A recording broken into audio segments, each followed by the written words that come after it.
Ay guys, oh. Yan yung mga wild duck. Ayan.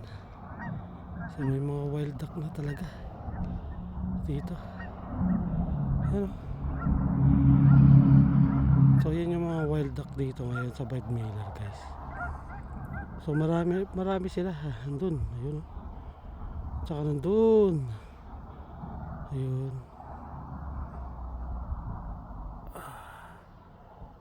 Ayan, nandun sila. Ayan. Marami na sila. Oh, ngayon dito tayo ngayon sa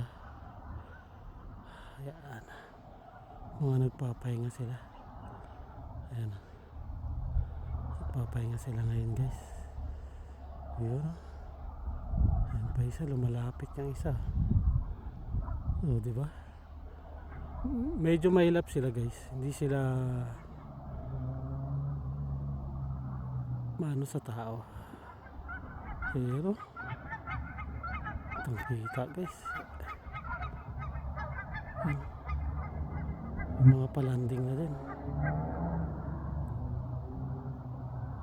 Bagong palanding. Ayan, hindi natin nakita. Ayan. Ayan sila, guys. Mga nagpapahinga. Okay. Papahinga sila. Alright. Hindi natin pwedeng lapitan yan, guys. Yan ang frozen lake ngayon. Tsura niya.